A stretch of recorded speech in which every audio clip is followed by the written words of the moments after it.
오늘 하나님께 주시는 말씀은 민수기 22장 1절에서 14절까지 말씀입니다. 민수기 22장 1절에서 14절. 우리 같이 한 목소리로 함께 봉독하시겠습니다.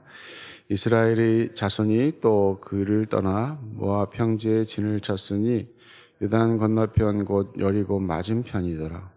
십볼의 아들 발락이 이스라엘이 아모리에게 난 모든 일을 보았으므로 모압이 심히 두려워하였으니 이스라엘 백성이 많음으로 말미암아 모압이 이스라엘 자손 때문에 번민하더라.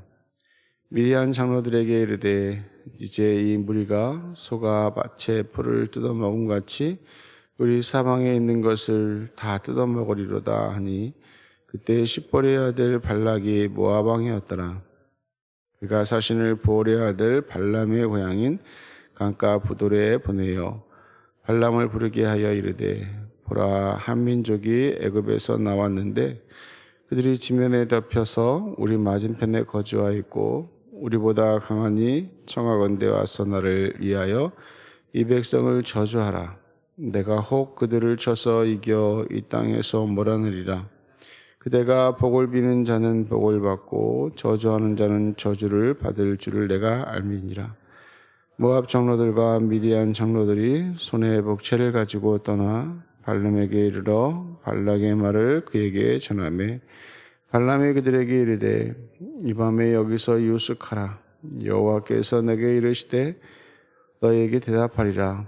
모압 귀족들이 발람에게 유숙하니라. 하나님이 발람에게 임하여 말씀하시되 너와 함께 있는 이 사람들이 누구냐? 발람이 하나님께 아뢰되 모압 왕 십볼의 아들 발락이 내게 보낸 자들이니이다. 이르기를 보라, 애굽에서 나온 민족이 지면을 덮였으니 이제 와서 나를 위하여 그들을 저주하라. 내가 혹 그들을 쳐서 몰아낼 수 있으리라 하나이다. 하나님이 발람에게 이르시되 너는 그들과 함께 가지도 말고 그 백성을 저주하지도 말라. 그들은 복을 받은 자들이니라. 발람이 아침에 일어나서 발락의 귀족들에게 이르되 너희는 너희 땅으로 돌아가라. 여호와께서 내가 너희와 함께 가기를 허락하지 아니하시니라. 모압 귀족들이 일어나 발락에게로 가서 전하되 발람이 우리와 함께 오기를 거절을 하다이다. 아멘. 하나님 감사합니다. 밤에도 하나님 지켜주시고 인도하시며 붙드시고 이 새벽에 부르시고 또 말씀 앞에 서게 하시니 감사합니다. 하나님, 저희들은 참으로 부족하고 약한 부분들이 참 많이 있습니다. 하나님, 그러나 하나님 오늘도 우리 하나님 백성에게 하나님 붙드시고 인도하실 줄로 믿습니다. 오늘도 말씀을 통하여 은혜 주시고 말씀을 깨닫는 것을 통하여 오늘도 주님 앞에서 온전한 자로 쓰임받는 저희들 되어주도록 축복하여 주옵소서. 우리 하나님 함께 하실 줄로 믿습니다. 예수님의 이름으로 기도하옵나이다. 아멘. 이스라엘 백성들은 정체성, 자기가 누구인지에 대해서 분명하게 알고 있는 민족입니다. 그들이 애굽에서 나와서 그들이 하나님의 인도하심과 하나님의 붙드심을 보았고 알았지만 그때에는 잘 몰랐던 부분들이 참 많이 있었던 것 같아요. 그러나 그들이 40년 동안 광야 생활하면서 하나님의 도우심과 하나님의 인도하심, 하나님의 함께하심을 보았고 또 느끼고, 물론 또 가나안 땅에 들어가서도 또 하나님이 기뻐하지 않는 모습들도 살았지만 많은 백성들이 하나님께서 그들을 인도하신다고 하는, 그래서 선민사상이라고 보통 얘기하는데, 우리는 하나님의 백성이구나 하는 그런 자기에 대한 어떤 정체성을 잘 알고 있었던 그런 민족이었습니다. 자, 그런 민족이 지금 이제 가나안 땅에 들어가기 직전에 또 아모리 족속과의 전쟁에서 큰 승리를 하나님께서 하게 하시지요. 그러다 보니까 어떤 일들이 벌어지냐면 같이 여러 주변에 있는 민족들이 굉장히 두려워한다는 것입니다. 굉장히 큰 민족이 와서 연전연승을 하고 있는 모습을 통하여 주변에 있는 민족들이 두려워한다. 지금 오늘 모압이 심히 두려워했다 이렇게 말씀하고 있습니다. 3절 말씀 보니까 모압이 심히 두려워했으니 이스라엘 백성이 많음으로 말미암아 모압이 이스라엘 자손 때문에 번민하더라. 어찌 보면 그들의 입장에서 생각할 때 번민할 수밖에 없는 상황이었는지도 모르겠습니다. 그런데 그것을 지레 겁먹는다 보통 얘기하죠. 하나님 말씀대로 길을 열어주면 괜찮았는데 오늘 보니까 아모리 족속들, 시온 왕이 이 길을 비켜달라고 분명히 이야기를 하거든요. 길만 비켜주면 건들지 않겠다 얘기했음에도 불구하고 이스라엘 백성들을 건들거든요. 하나님께서 그렇게 내버려두지 않지요. 그걸 통해서 이 아모리 족속이 이스라엘 백성들에게 패하는 일들을 통해서 주변 민족이 그것을 보고 두려워하는 그런 모습입니다. 그래서 지금 아모리 족속을 에게 승리하고 지금 요단 건너편 모압 평지에 이르게 된 것이죠. 그래서 모압 왕 발락이 두려운 마음이 생긴 것입니다. 그래서 어떤 방법을 통해서든지 이스라엘 백성들을 이겨야 되고 그들을 물리쳐 내야 한다고 생각했던 것 같아요. 그래서 모압 왕 발락이 이스라엘을 저주할 목적으로 복술과 발람을 초청하는 오늘 그런 모습입니다. 이 발람이라는 사람은 하나님을 믿는 사람이 아니었습니다. 이렇게 성경을 쭉 읽어보다 보면 이 사람이 하나님을 참 잘 믿는 사람이다 라고 생각할 수 있지만 물론 뒤에 나오면 그렇지 않다라는 것을 우리가 알고 있는데 이 발람이라는 사람은 하나님을 믿지 않는 사람이었습니다. 이 복술가 메소포타미아라고 하는 곳에서 복술, 그러니까 점치는 사람이었습니다. 그런 사람이었는데 그 사람이 저주를 하면 저주를 받고 복을 빌면 복을 받는 일들이 이렇게 빈번하게 일어났다는 거죠. 무당도 잘 알아맞추죠. 귀신이 있을까요, 없을까요? 귀신이 있어요. 귀신이 잘 알아맞힐까요, 못 맞힐까요? 잘 알아맞혀요. 무당들이 신기가 있다, 잘 알아맞춘다.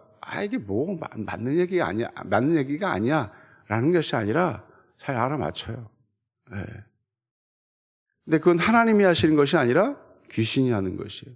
근데 귀신은 어떤 일을 하냐면 겁을 줘요. 무섭게 합니다. 그리고 해를 끼칩니다. 근데 이런 일들이 이렇게 벌어지니까 발락이 이 발람을 초청해서 그 이스라엘 민족을 저주하면 자기네가 이길 거라고 하는 생각이 들었던 것 같아요.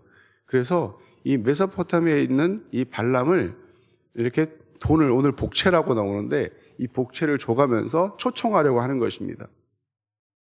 근데 지금 이 모압 왕이 있는 곳에서 이 메소포타미아까지가 거리가 얼마나 될 것 같아요?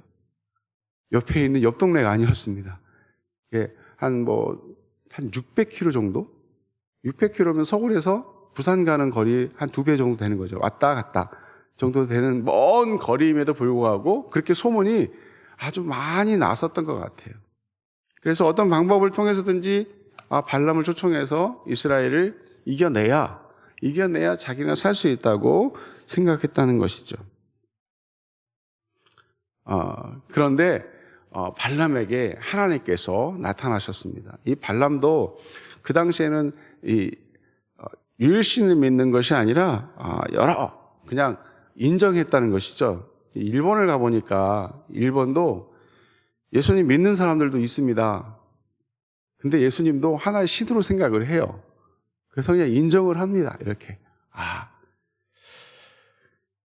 그런데 하나님께서 그 발람에게 나타나셔가지고 그 하나님의 뜻을, 하나님의 계시를 말씀해 주시죠. 야, 너 저주하면 안 된다. 그들을 따라가면 안 된다. 그렇게 말씀하십니다. 왜 하나님께서 하나님 믿지도 않았던 이 발람에게 나타나셨을까요?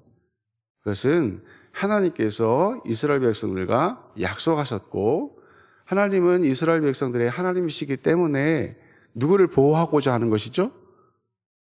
하나님 백성이 이스라엘 백성들을 보호하고자 하는 마음으로 하나님 믿지도 않았던 발람에게 나타나셔서 그들에게 말씀하십니다. 그럴 때 또 발람 또한 반응이, 발락이 어떻게 하냐면 발락의 청을 거절을 해요. 금방 말씀드린 것처럼 그 당시에는 대부분 유일신을 섬기는 것이 아니라 자기네 민족의 주신을 섬기면서 다른 민족의 신도 인정하는 그런 혼합적인 종교였기 때문에 그렇다는 것입니다. 따라서 발람도 그의 하나님의 선자는 아니었지만 하나님의 명성을 익히 알고 있었기 때문에 지금까지 이스라엘 백성들을 애굽에서 나오게 하시고 40년 동안 인도하시며 또 지금 여러 족속들을 이렇게 이기게 하시는 그 하나님이 하셨던 것을 보았기 때문에 자기도 무시할 수는 없었던 것 같아요. 그래서 하나님은 이 발람이 하나님의 선지자가 아니었음에도 불구하고 그를 나타나셔서 말씀하실 때에 발람이 그 하나님의 말씀을 경청했다는 것이죠. 그리고 저주하려고 하는 발람의 의도를 하나님께서 꺾으셨다 하는 것입니다. 이처럼 하나님의 약속을 믿고 믿음으로 살아가는 하나님 백성을 하나님께서는 불의한 자들로부터 지키기를 원하시고 또 그렇게 살아가기를 원하신다는 것이죠. 우리 성도님들 자녀분들 계시죠? 자녀분들이 누군가에게 해코지 당하려고 할 때 그걸 가만히 보고 있겠습니까? 어떤 방법을 통해서든지 그것을 방어하거나 이기도록 하게 할 것입니다. 하나님도 우리는 하나님의 자녀이기 때문에 하나님께서 우리를 지키시는 줄로 믿습니다. 하나님께서 우리를 보호하시고 인도하시고 함께 하신다는 사실을 우리는 잊어서는 안 된다는 것이죠. 성경에 보면 많은 민족들이 하나님의 백성들을 해하려고 할 때 하나님께서는 하나님의 자녀들을 지키시고 보호하신다는 것입니다. 그리고 또한 하나님께서 약속하셨어요. 어떤 약속을 하셨죠?